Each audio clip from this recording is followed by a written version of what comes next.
नमस्कार, आप देख रहे हैं आरएडी न्यूज। मैं हूं योगेश चक्रवर्ती। बिहार के डिप्टी सीएम तेजस्वी यादव पर सीबीआई का शिकंजा कस चुका है। सीबीआई ने उनके खिलाफ चार्जशीट दायर कर दी है। इसके बाद बिहार की राजनीति में काफ़ी हलचल है। जेडीयू जहां डिप्टी सीएम तेजस्वी यादव की बचाव कर रही है, वहीं एनडीए समर्थक तमाम पार्टियां उनको मंत्रिमंडल से बर्खास्त करने की मांग कर रही है। लेकिन जो जनता है वो ये कह रही है कि इस देश में क्या हो रहा है ये सोचनीय है। इसी मसले पर आज हम चर्चा कर रहे हैं आरएडी न्यूज़ के राजनीतिक संपादक हेमंत कुमार के साथ। हेमंत जी, हम सबसे पहले क्विक आपका रिएक्शन जानना चाहेंगे कि तेजस्वी यादव के खिलाफ जो चार्जशीट हुआ है उस पर आपकी पहली प्रतिक्रिया क्या हो? मेरी पहली प्रतिक्रिया ये है कि यह बिल्कुल एक कैलकुलेटेड गेम की तरह ये आया है सामने में। एक सोची समझी रणनीति के तहत ये सामने आया है। जब विपक्ष की एकजुटता हो रही है तो उधर महाराष्ट्र में भी एक कार्रवाई हुई है, एक कार्रवाई यहाँ बिहार में हुई है। तो ये दोनों एक मोटिवेटेड और कैलकुलेटेड कार्रवाई है। ये मैं इसको इस रूप में देखता हूँ। और जहाँ तक इस घटना ये चार्जशीट होने के बाद ये दूसरी चार्जशीट है, लैंड फॉर जॉब स्कैम जिसको कह रहे हैं, उसमें दूसरी चार्जशीट है यह, जिसमें दूसरी में इनका नाम आया। पहली चार्जशीट हुई थी उसमें 16 लोगों का नाम था, इसमें 17 लोगों के नाम है, जिसमें एक नाम वो बढ़ा है, तेजस्वी यादव का नाम है। ये इसको आप ये कह सकते हैं कि ये एक तरह से सप्लीमेंट्री है, यानी कि कुछ और एविडेंस जोड़े गए हैं जो पहले के लोग थे उसके चार्जशीट में। तो ये पूरी तरह इस मामले को लेकर के बिहार की सियासत गरमाई हुई है। और एक चीज, सियासत तो ठीक है गरमाई हुई है, क्या ये मामला कोर्ट में टिकेगा? क्योंकि जिस तरह से जब लैंड फॉर जॉब का सीबीआई ने खंगालना शुरू किया, उसी दिन से तेजस्वी यादव कह रहे थे कि हम तो उस वक्त निमोचिया थे। देखिए, ये मामला 2007 में उस समय की सरकार के संज्ञान में आया था और उस समय लालू यादव मंत्री थे ही, क्योंकि 4 से लेकर के 9 तक वो केंद्र सरकार में रेल मंत्री थे। तो उस समय की सरकार के संज्ञान में ये मामला आया था। वो उस समय बहुत सारी जो प्राइमा फेसाई जो उस पर इंक्वायरी हुई, उसमें कहा गया कि इसमें कुछ है, वैसा है नहीं। फिर बाद में ये पिछले साल जब बिहार में गठबंधन बदला, तब जाकर के फिर से इसमें एक गति आई।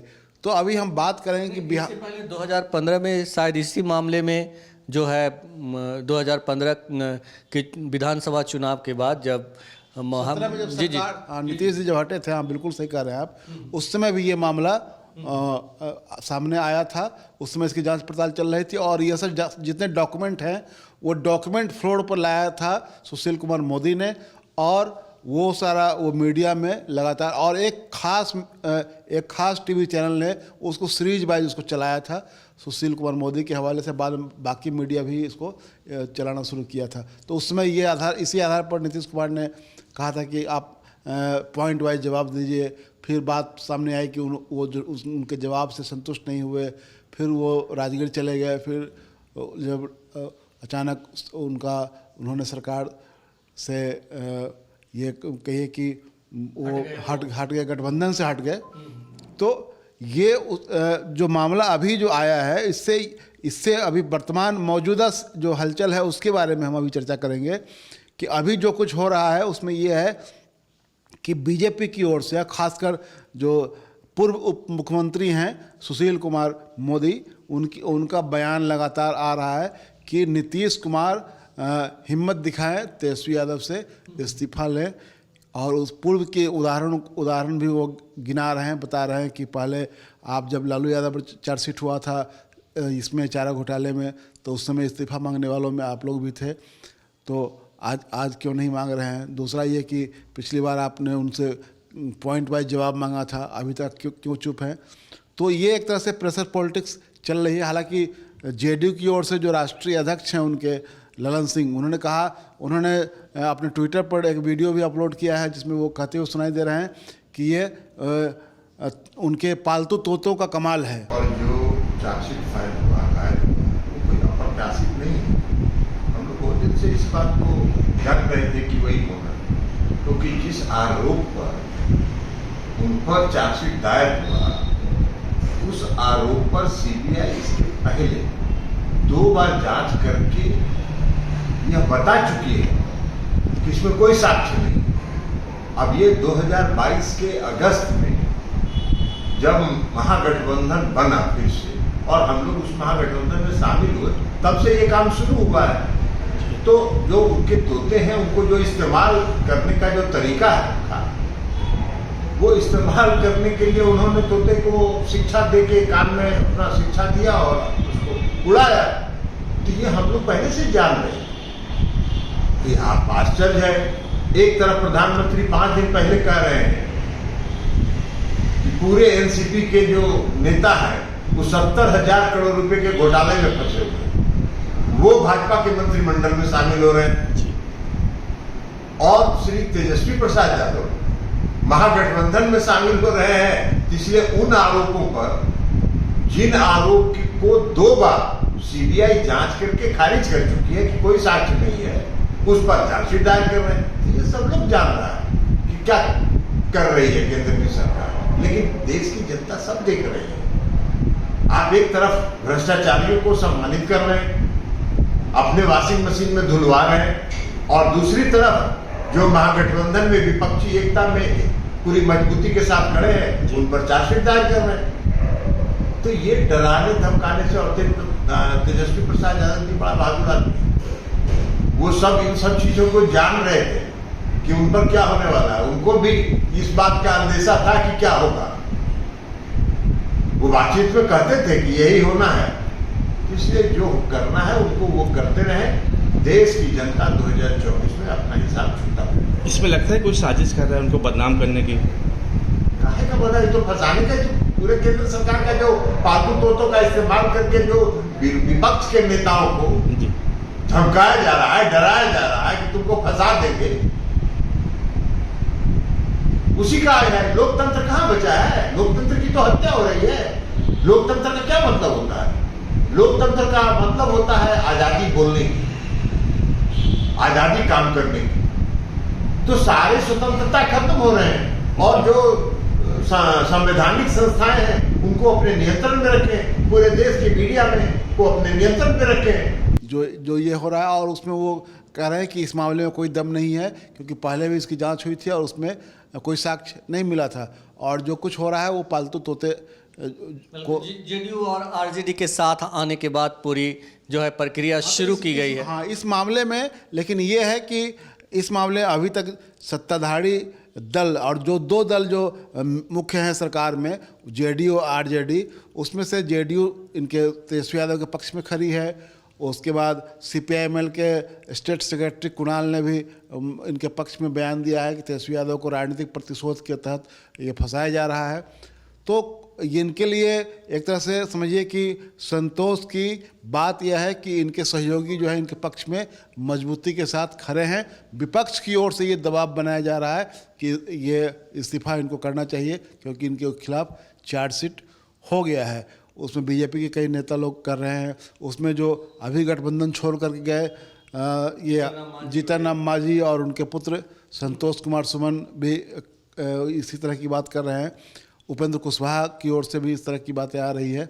तो विपक्ष की ओर से एक तरह से दबाव बनाया जा रहा है। सरकार गिरने की जो बात हो रही है, ललन सिंह या लेसी सिंह जी ये कह रहे हैं कि ये निर्दोष हैं तेजस्वी यादव। ये कैसे कह सकते हैं निर्दोष? जब सीबीआई एजेंसी ने चार्जशीट कर दिया, चार्जशीट करने का मतलब है कि वो दोषी हैं। रही बात है कि कोर्ट में जाएगा मामला, विचारण होगा, और कोर्ट कर सकता है कि हाँ साहब कौन दोषी है न दोषी है। तो व्यक्तिगत आदमी कोई कहते हैं तो हम समझते हैं कि मेरी समझ से पड़ेगी। दूसरे की एक माहौल यहाँ बनाया जा रहा था पहले कि ये तेजस्वी यादव मुख्यमंत्री बनेंगे और जेडीयू में टूट-फूट होगा। जेडीयू के बहुत सारे, ये 2 दिन पहले से ही चलने लगा था कि बहुत बड़ा खेला होने जा रहा है। खुद सुशील कुमार मोदी मीडिया के सामने आकर कह रहे थे कि जल्दी ही टूट जाएगा। महाराष्ट्र बिहार में दोहराया जाएगा, महाराष्ट्र बिहार में दोहराया जाएगा। तो ये अभी निश्चित रूप से ये कह लीजिए कि ये विपक्ष की ओर से एक दबाव भी है, बीजेपी की ओर से।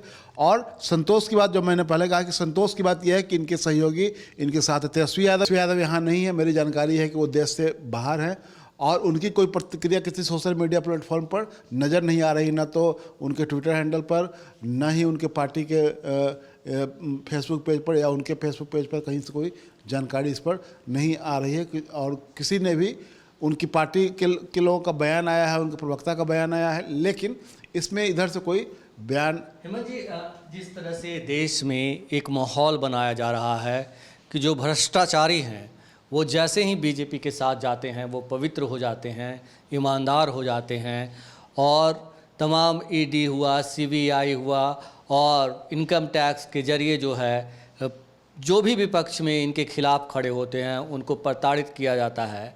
तो क्या देश का माहौल ऐसा बन रहा है कि अब देश की जनता को इसके खिलाफ मुखर होकर आवाज़ उठानी चाहिए? देखिए, ये एक चीज़ मैं जो सोच रहा हूँ, इससे अगर अलग हट करके मैं कहूँ तो जो बीजेपी लगातार जिस बात को कह रही है और जिसको लेकर के काफ़ी चर्चा हुई थी, एक बयान आपको याद होगा जो इनके राष्ट्रीय अध्यक्ष जेपी नड्डा जी ने ये कहा था, और वो बिहार में ही कहा था, बल्कि वैशाली में कहा था कि इस देश में अब सिर्फ बीजेपी रह जाएगी, बाकी तमाम छोटी पार्टियां ख़त्म हो जाएगी। ये उनका बयान था। तो उनका जो यह बयान आया तो इससे इस पर बहुत तीखी प्रतिक्रिया हुई थी और ये माना गया था कि यह देश इस देश में जिस तरह विविधताएं हैं, अलग अलग सोच समझ है लोगों की, अलग अलग आस्थाएं हैं, सिर्फ धार्मिक आस्था नहीं बल्कि अपने विचारों के लिहाज से अपने नेताओं के प्रति, अपने समाज और देश को, राज्य को नेतृत्व देने वाले लोगों के प्रति। तो एक सवाल ये भी उठता है कि जो ये पूरी तरह ऐसा माहौल बन रहा है जैसे कि लग रहा है कि इसको पूरी सिर्फ बीजेपी ही यहाँ रह जाएगी, बाकी लोग नहीं रहेंगे। तो ये एक खतरे, आप करप्शन के चार्जेज हो चाहे जो भी हो, जो आप कह रहे हैं कि बीजेपी में जाते के साथ सारे भ्रष्टाचारी जो हैं वो सदाचारी हो जाते हैं।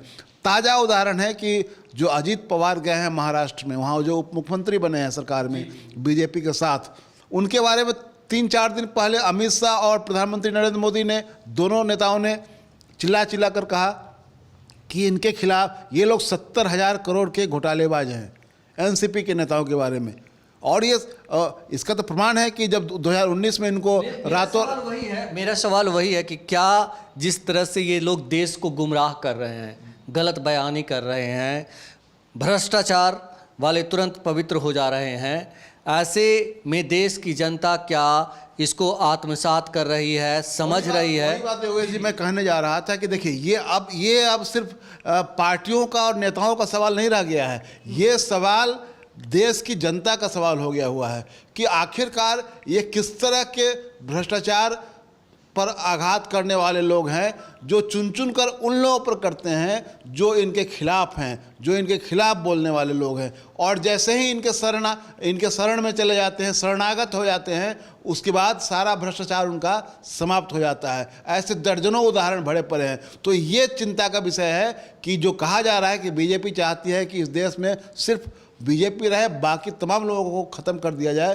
तो यह इस देश की जनता का भी चिंता का विषय है, क्योंकि इस देश में यह देश एक रंगी नहीं है, एक रूप नहीं है। ऐसा नहीं है कि सभी लोग एक ही रंग के दिखते हैं, सभी लोग एक ही रूप के दिखते हैं। यह देश बहुरंगी देश है, इसमें तमाम तरह के लोग रहते हैं, तमाम तरह के विचारों वाले, तमाम तरह के राजनीतिक आर्थिक आस्थाओं वाले लोग रहते हैं, तमाम तरह के अलग अलग नेताओं में आस्था रखने वाले लोग। ये जो आप लोग कहते हैं कि पारिवारिक पार्टी, और पारिवारिक पार्टी का भी जब उदाहरण देते हैं तो इनके साथ भी तो बहुत सारे पारिवारिक पार्टी वाले लोग भरे पड़े हैं। अभी बिहार के लोग हैं, ये जितना मांझी की पार्टी है, ये क्या कहते हैं चिराग पासवान की पार्टी है, इनके पशुपति कुमार पारस की पार्टी है। ये लोग क्या है, ये तमाम लोग तो परिवार वाली पार्टी ही चला रहे हैं। नहीं, मेरा जी वो तो ठीक है हेमंत जी, लेकिन हम उस नतीजे पे पहुंचना चाहते हैं कि ये लोग भ्रष्टाचार की बात करके कहते हैं कि मतलब वो फल्ला आदमी फल्ला नेता भ्रष्ट है, उसके खिलाफ इतने करोड़ के मामले हैं, हम उन्हें छोड़ेंगे नहीं। लेकिन जैसे ही उनके साथ जाते हैं सब कुछ समाप्त हो जाता है। हमारा कहना है कि आपने कहा कि यही मतलब कि जो देश की जनता है वो उसके लिए अब ये सवाल हो गया है, ये किसी राजनीतिक पार्टियों का सवाल नहीं रह गया है। क्या हम ये जानना चाह रहे हैं आपसे कि देश की जनता जो है वो समझ रही है और इसके खिलाफ देर सवेर वो मुखर होगी? देखिए, जनता तो मुखर है ही। जनता को आप जो लोग इससे प्रभावित हैं उनको जनता के बीच में जाना होगा। अभी ये लग रहा है कि जो लोग भी कह रहे हैं कि बिहार में 74 दोहराया जाएगा तो जेपी ने जो कुछ किया था वैसा ही कुछ होगा, लेकिन जेपी ने जो कुछ किया उसके पहले वो लोगों ने जनता को इकट्ठा किया था, जनता लड़ रही थी, सड़कों पर उतर रही थी। तो आपको इन सवालों को लेकर जाना पड़ेगा। जो मैं बार बार ये कह रहा हूँ, जो आप पूछ भी रहे हैं कि यह अब सिर्फ किसी पार्टी और किसी नेता का सवाल नहीं रह गया है, ये रह गया है कि आखिरकार क्या इस देश में सिर्फ बीजेपी रहेगी, बाकी कोई नहीं रहेगा? क्योंकि ये आपकी मंशा पर तब सवाल खड़ा होता है कि जब आप तमाम तरह के घोर भ्रष्टाचारी, घोर अत्याचारी लोगों को आप शरण देते हैं, व्यभिचारी, अत्याचारी, भ्रष्टाचारी तमाम तरह के लोगों को आप शरण देते हैं। ब्रजभूषण शरण सिंह क्या हैं? उनके घर पर तो बुलडोजर नहीं चला। आपने ये भी साबित किया है कि जो लोग आपको नापसंद हैं वो पुलिस के संरक्षण में भी मारे जाते हैं, उनको पत्रकार बन के लोग पुलिस के संरक्षण में मार देते हैं, उनको कोर्ट कचहरी में भी जाकर मार दिया जाता है। तो यह तो दिखाई दे रहा है। मतलब विपक्ष के लोग जो कह रहे हैं कि लोकतंत्र खतरे में है, संविधान खतरे में है, वो यही है। बिल्कुल, हम ये कह रहे हैं कि आप भ्रष्टाचारी, बलात्कारी, व्यभिचारी, इस तरह जो भी है उसको कानून के तहत सज़ा मिलनी चाहिए। लेकिन जो सिलेक्टिव ढंग से जो कार्रवाई हो रही है, हम सीधा जानते हैं कि इसका मतलब ये है कि लोगों की आवाज़ दबाने की कार्रवाई हो रही है और उसमें भ्रष्टाचार एक बहाना है और कुछ नहीं है। नहीं तो अगर भ्रष्टाचार बहाना नहीं होता तो ये चुन चुन करके अपने यहाँ से तमाम भ्रष्टाचारियों को लात मार करके बाहर करते। लेकिन क्या ऐसा कर रहे हैं? ये अभी इससे भी बड़ा सवाल ये है कि जब राहुल गांधी ने हिडन वर्क का मामला उठाया तो उनकी सजा खत्म करवा दी गई, मैंने मैक्सिमम सजा दिलवाई गई। उसमें उस केस में 1 दिन की सजा हो सकती थी, सिंबॉलिक सजा हो सकती थी, 5 दिन की सजा हो सकती थी, लेकिन वो अपर लिमिट क्रॉस किया गया ताकि इनकी सजता चली जाए।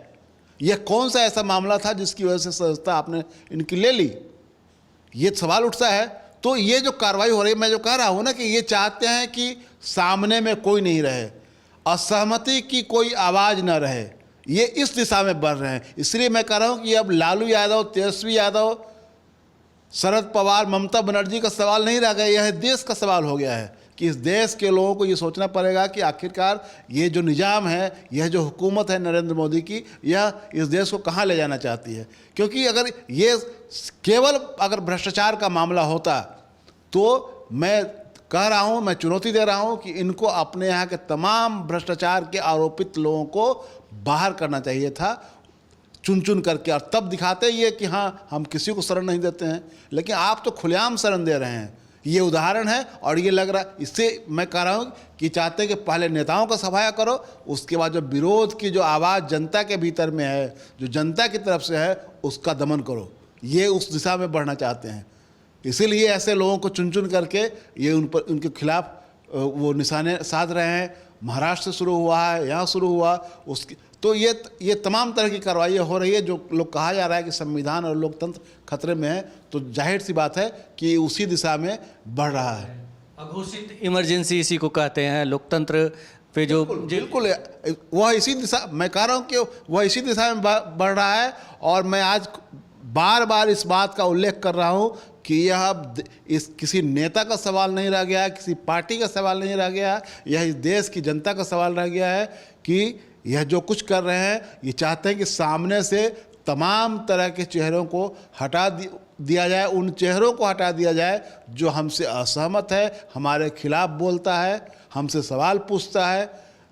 ऐसे चाहे वो पत्रकार हो, चाहे वो नेता हो, चाहे वो फिल्म अभिनेता हो, वो कोई भी हो, चाहे अर्थशास्त्री हो, कोई भी हो, आप तमाम तरह के ऐसे उदाहरण देख सकते हैं कि इन्होंने ऐसे असहमत आवाज़ों को चाहे जीवन के किसी क्षेत्र में हो उसको ये बर्दाश्त नहीं करते हैं, उनको चाहते हैं कि उनको फिनिश किया जाए। तो यह जो चुनौती है यह गंभीर चुनौती है और मुझे लगता है कि इन लोगों को जिनके ऊपर ये सब वज्रपात हो रहा है उनको जनता के बीच में अब जाना चाहिए। ये बैठ करके आप प्रेस कॉन्फ्रेंस करके और सोशल मीडिया में बयान जारी करके इससे और टेलीविज़न चैनलों पर अखबारों में बयान आपका छप जाने से बहुत कुछ मुझे लगता है कि नहीं हो रहा है, बल्कि इससे आगे आपको जाना पड़ेगा। जनता के बीच में अपनी बात लेकर जाना होगा आपको। अब ये जनता का सवाल बन गया हुआ है क्योंकि जमहूरियत जो है, लोकतंत्र जो है और जो संविधान है वह जनता से है, किसी नेता का मोहताज नहीं है। और अगर जनता का वो मामला है तो जनता के पास आपको जाना चाहिए। जी। तो बात सिर्फ बिहार के डिप्टी सीएम तेजस्वी यादव की नहीं है, बात सिर्फ दिल्ली के डिप्टी सीएम मनीष सिसोदिया की नहीं है और दूसरे प्रतिपक्ष के जो नेता हैं उनकी बात नहीं है। बात उससे आगे की है कि बीजेपी के नेता अपने विरोधियों का चेहरा नहीं देखना चाहते, उनका किसी भी कीमत पर दमन कर देना चाहते हैं, उनका सफाया कर देना चाहते हैं। लिहाजा जो तस्वीर बन रही है देश की वो बेहद ही खतरनाक है। अगर समय रहते जनता आवाज़ नहीं उठाई तो एक दिन आपका भी गर्दन नप जाए तो ये कोई बड़ी बात नहीं होगी। फिलहाल इस चर्चा में इतना ही।